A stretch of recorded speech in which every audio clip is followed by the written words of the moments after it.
বন্ধুরা, আজ দেখাবো আমি লাল শাক দিয়ে মাছের মাথা, রুই মাছের মাথা এবং মাছ দিয়ে লাল শাক রান্না দেখাবো। লাল শাক তো আমরা সবসময় ভেজে খাই, কিন্তু ওই মাছের ঝোলে দিয়ে দেখাবো এবং শাক কীভাবে লাল থাকে ভাত মাখায় নিলি সেটাও দেখাবো। সাথে আছে আলু, এই কাঁচামরিচ, সামান্য একটু সজের গুঁড়ি এবং জিরে ফোড়ন দিয়ে আমি রান্না করব লাল শাক দিয়ে মাছের মাথা। দেখুন, মাছগুলো আমি ভেজে নিচ্ছি।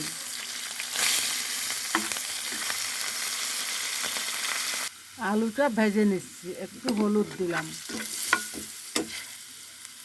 দিয়ে দিচ্ছি কাঁচামরিচ, এই লাল শাক দিয়ে দিলাম।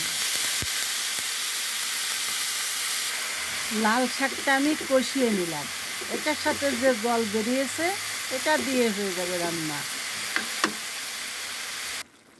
ঝোলটা যখন ফুটে উঠেছে আমি দিয়ে দিচ্ছি মাছের মাথা, মাছ, দেখুন মাছ দিয়ে দিলাম,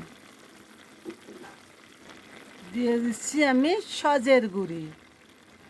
আর কোনো কিছু আমি দিই নেই, পেটে গ্যাস অম্বল হবে না যদি এইভাবেই রান্না করে খায়। বন্ধুরা, আমি সবিতা কুকিং হাউস থেকে জানাচ্ছি অনেক অনেক ভালোবাসা। যদি আমার ভিডিওটা ভালো লাগে আমাকে লাইক কমেন্ট শেয়ার দিতে ভুলবেন না। এইভাবে রান্না করে খেয়ে দেখুন একদিন। আমার রান্নাটা কমপ্লিট। এই দেখুন পাতা কি সুন্দর লাল হয়ে আছে।